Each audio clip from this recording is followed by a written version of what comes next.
राष्ट्री संगमनी वसूना चिकितुषी प्रथमा यज्ञियाना तां मा देवा व्यदध पुरुत्रा भूरिस्थात्रां भूय विषयन्ति। भारत विक्रम, भारत वर्ष की अक्षय कीर्ति गाथा।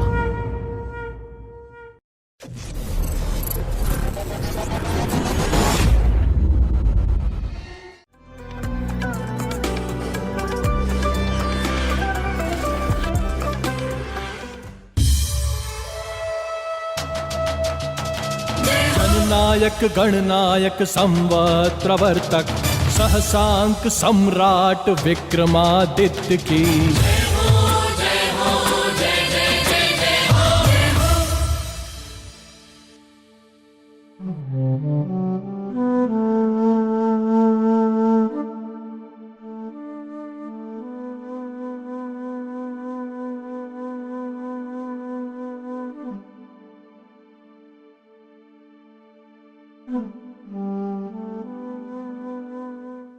अब तक आपने महाराज विक्रमादित्य की वीरता, राजनीतिक ज्ञान, रणनीति ज्ञान और कूटनीति ज्ञान के बारे में जाना। ये वे गुण हैं जो एक सफल राजा में होने चाहिए।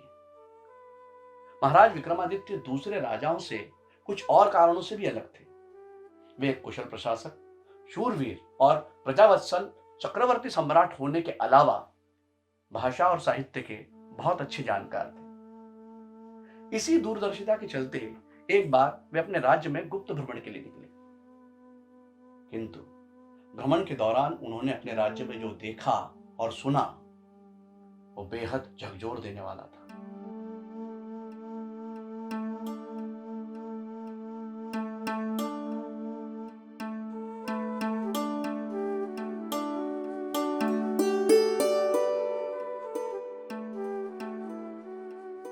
देवी, ये कौन सा गांव है? मैं एक पथिक हूं।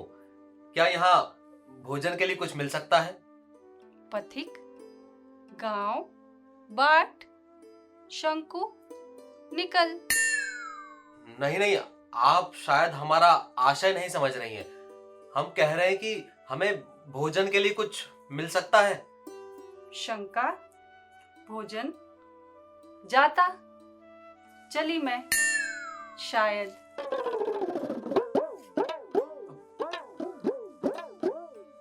ये कौन सा गांव है?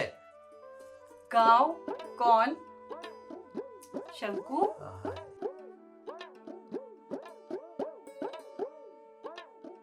मैं एक पथिक हूं।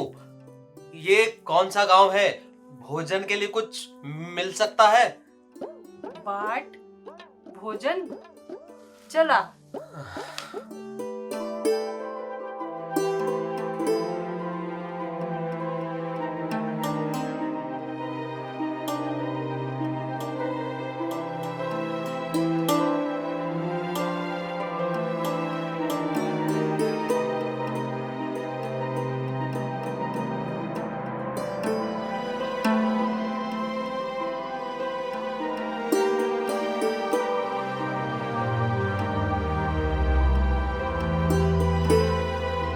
हम राहगीर हैं। यहाँ गांव में कहीं विश्राम करने की जगह और भोजन की व्यवस्था मिल सकती है? हो हाँ? गाव पीसा पीसा चाहने चोराने जगह चाहने कच्चा पका खाना तने कौन चाहने? हम आपकी बातों का अर्थ समझ नहीं पा रहे। ना ना समझा? हाँ, ना। हाँ। भग हाँ? मत भग।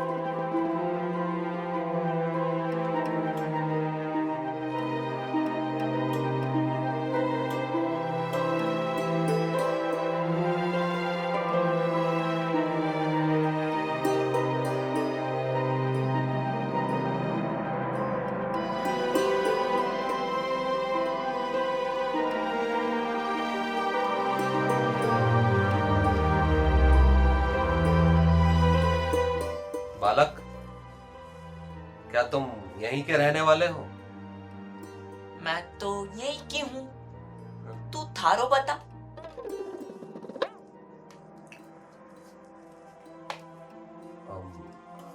हम एक राहगीर हैं। यहाँ पर सब क्या ऐसे ही बोलते हैं? हम तो ऐसे ही बोला, तू क्या बोलेगा?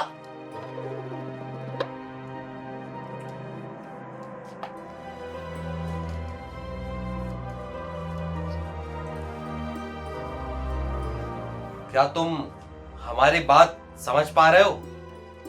थोड़ी थोड़ा समझ आए, थोड़ी थोड़ा गई।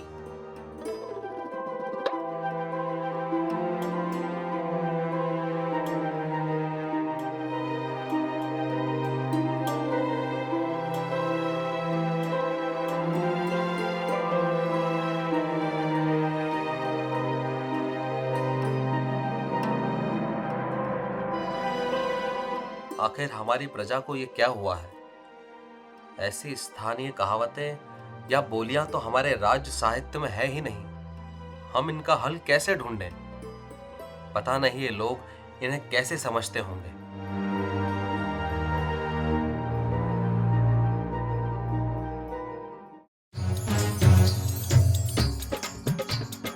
गांव से वापस आया राजा सोचने लगा बात, बोलो महाकाल की जय। गांव से वापस आया राजा सोचने लगा बात, भाषा बदली लोग बदलिया बदली जो थोड़ी बाट, धन दौलत धन दान मिलिया मिलिया सारा ठाट, उनसे दूर है कीर्ति जो बोले चारण भाट, बोलो महाकाल की जय।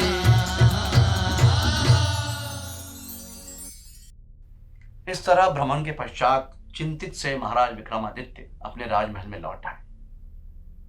कुछ दिनों पश्चात वे अपने राजमहल के उद्यान में टहल रहे थे, तभी उनके दरबार के नवरत्नों में से एक, भाषा और साहित्य के श्रेष्ठतम विद्वान अमर सिंह उनसे भेंट के लिए आए।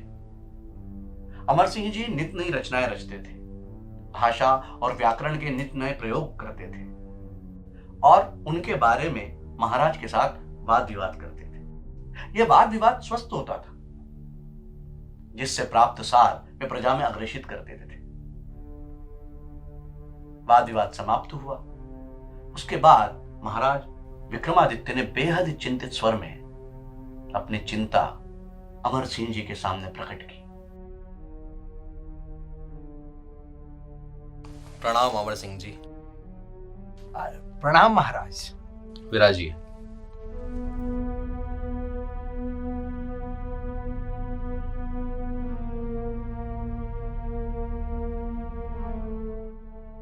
अमर सिंह जी, भाषा और साहित्य के विकास के लिए किए गए आपके सभी कार्यों में से ये कार्य भी सराहनीय है।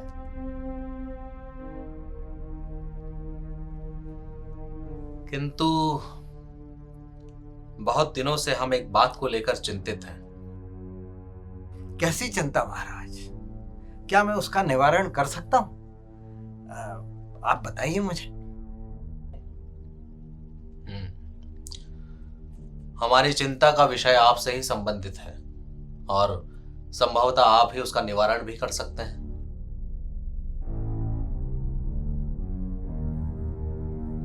जी महाराज, सेवक आपके लिए क्या कर सकता है, आप कहें मुझे। अमर सिंह जी, भाषा और साहित्य के ज्ञान को लेकर हमें आप पर किंचित भी संदेह नहीं है। हमें पूर्ण विश्वास है कि आप हमारी दूरगामी सोच पर सहमत होंगे और उसके लिए उचित कार्य भी करेंगे। धन्यवाद महाराज। आप मुझे अपनी चिंता बताइए और मुझे सेवा का मौका दीजिए। आज हम चक्रवर्ती सम्राट हैं और एक मानव की दृष्टि जहां तक जाती है वहां तक हमारी विजय पताका लहरा रही है। निसंदेह। और आप जैसे विद्वान के साथ होने के कारण हमारे राज्य में साहित्य और भाषा का स्तर बहुत अधिक ऊंचा है। हमारे राज्य में कई तरह की भाषाएं, संस्कृति और साहित्य भी है। महाराज, ये महान और अति विशाल साम्राज्य आपके पराक्रम से जीता हुआ साम्राज्य है, और इतने बड़े साम्राज्य में भाषा और साहित्य की विविधता होना कोई बड़ी बात नहीं है। इसमें काहे की चिंता महाराज? बड़ा साम्राज्य और भाषा की विविधता हमारी चिंता का विषय नहीं है। फिर महाराज किस बात के लिए इतना चिंतित हैं? हमारी चिंता सदियों आगे की है। कुछ दिन पूर्व हम राज्य में गुप्त विचरण कर रहे थे और उस समय के अनुभव ने हमारी चिंता को बढ़ा दिया है। हमारे राज्य में भाषागत और बोलीगत जो विविधता है उसे लेकर हम चिंतित हैं। शताब्दियों बाद संपूर्ण विश्व बदल जाएगा, कई तरह की संस्कृतियां जन्म लेंगी और कई तरह की भाषाएं और साहित्य अपने अस्तित्व में आएंगे। तब हमें कौन याद रखेगा? न जाने तब कैसी भाषाएं और बोलियां लिखी जाएंगी। ये तो समय चक्र ही बताएगा महाराज। नहीं अमर सिंह जी, भाषा और साहित्य जगत के इतिहास में कुछ चीजें युगों युगों से समान थी और आगे भी समानांतर ही रहनी चाहिए।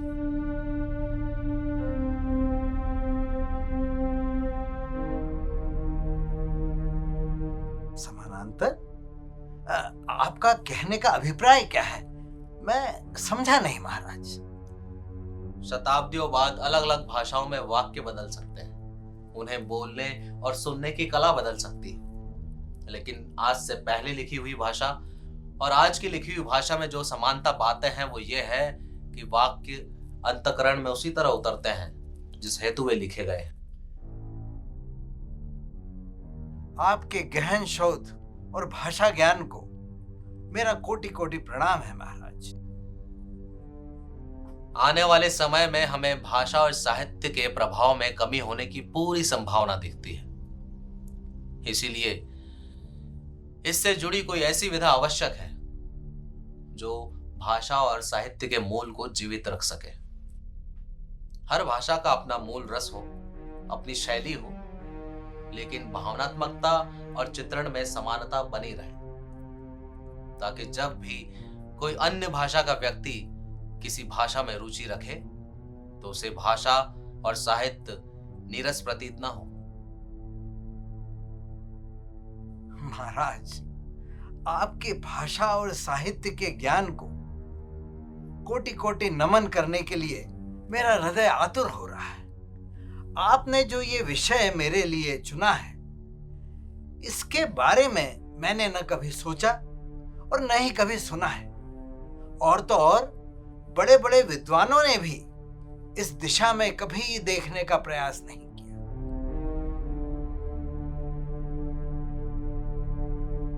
वाक्य जो अंतःकरण में उतरे और उसका प्रभाव भी न बदले। अमर सिंह जी, आप तो साहित्य के ज्ञाता हैं, किंतु अब आपको एक नई विधा भी प्रतिपादित करनी होगी। जी महाराज, आपने तो आज मेरा पूरा परिचय ही बदल दिया। हाँ, ये मेरे लिए परम सौभाग्य की बात है। आप कोई ऐसी विधा को स्थापित करें जो देश, काल और भाषा तक अमर रहे।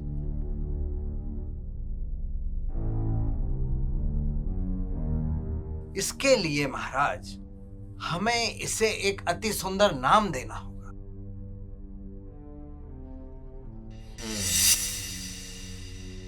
इसे हम व्याकरण कह सकते हैं। व्याकरण? ये भी कोई नाम हुआ महाराज? हाँ, व्याकरण वाक्य और अंतःकरण के लिए संजीवनी, जो भाषा और साहित्यिक रचना के गणित को समायोजित कर सके। सत्य वचन महाराज, जय हो आपकी दूरदर्शी सोच को।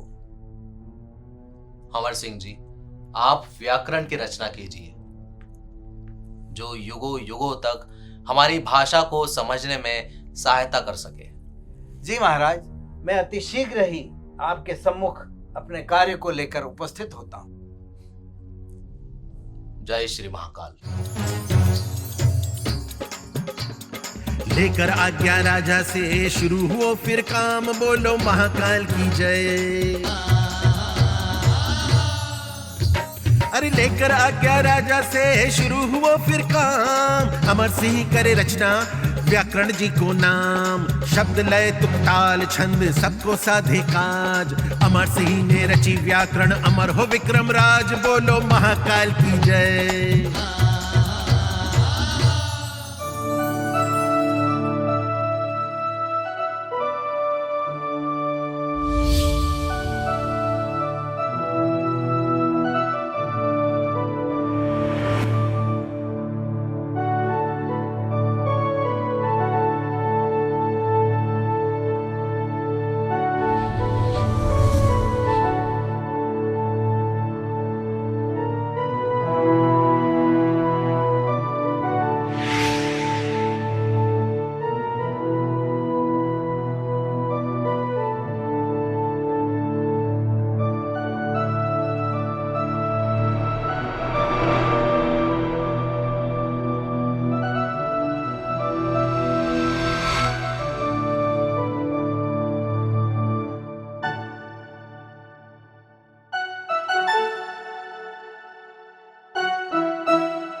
प्रणाम महाराज।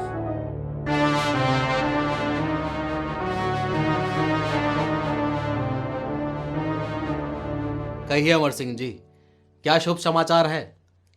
क्या व्याकरण के संबंध में आपकी खोज आगे बढ़ी?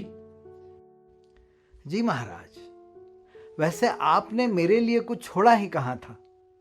ये तो आपके विचारों को शब्दों का रूप देकर मैंने राजपत्र पर उकेर दिया, और आपने इसका बड़ा ही सुंदर नाम रखा था, व्याकरण। अति सुंदर। ये तो आपके ज्ञान का बड़प्पन है। हमने तो केवल प्रेरणा दी थी, कार्य सिद्ध तो आपने ही किया है।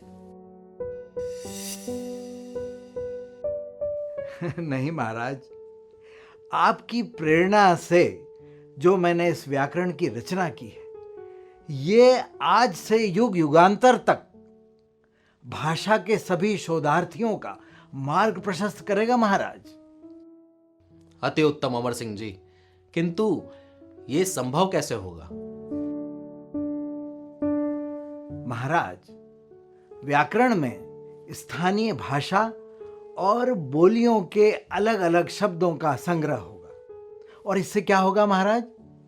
किसी भी शब्द के समानार्थी शब्द को समझने में हर युग में सहायता मिलेगी, और यही नियम व्याकरण के नियम कहलाएंगे महाराज।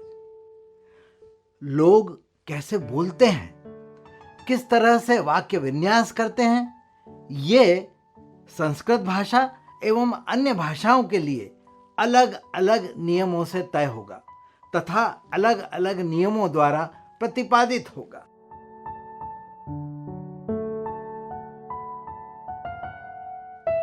और महाराज, यही नहीं, इसी तरह भांति भांति के काल, लिंग और वाक्य विन्यासों को जानने में भी ये व्याकरण के नियम बहुत सहायक सिद्ध होंगे। वाह, अति उत्तम अमर सिंह जी, अति उत्तम। आपने तो हमारे युग को अमर ही कर दिया। इतिहास में कुछ याद रहे ना रहे, लेकिन भाषा के लिए किया गया आपका यह कार्य अवश्य याद रखा जाएगा। जय श्री महाकाल। तो इस प्रकार महाराज विक्रमादित्य की प्रेरणा से अमर सिंह जी ने व्याकरण की रचना की। उनके द्वारा रचित लिंगानुशासन एक महान कृति है, जिसे आज अमर कोश के नाम से जाना जाता है। अमरकोश की पूरे विश्व में 50 से अधिक टीका उपलब्ध है। महाराज विक्रमादित्य के समय की किसी साहित्यिक कृति को उठाकर देखें तो हमें ज्ञात होता है कि आज के कवि उन्हीं के पद चिन्हों पर चलकर अपनी रचनाएं रच रहे हैं, जिसके मूल में व्याकरण और भाषा के परम ज्ञानी विद्वान दूरदर्शी सम्राट की प्रेरणा विद्यमान है। तो यह प्रत्यक्ष प्रमाण है कि महाराज विक्रमादित्य शूरवीर ही नहीं अपितु व्याकरण और भाषा के परम ज्ञानी थे। आज के व्याकरण और प्राचीन भाषाओं के आधुनिक सम्मत होने में उनका बहुत बड़ा योगदान है। जय श्री महाकाल, जय महाराज वीर विक्रमादित्य। जननायक गणनायक संवत्प्रवर्तक सहसांक सम्राट विक्रमादित्य की महाकाल हर सिद्धि भैरव उपासक शकारी विक्रमादित्य की जय हो। ज्ञान विज्ञान कला संगीत ज्योतिष पुरोधा विक्रमादित्य की मुक्त करता प्रजा दुख हरता जनप्रिय महाराज विक्रमादित्य की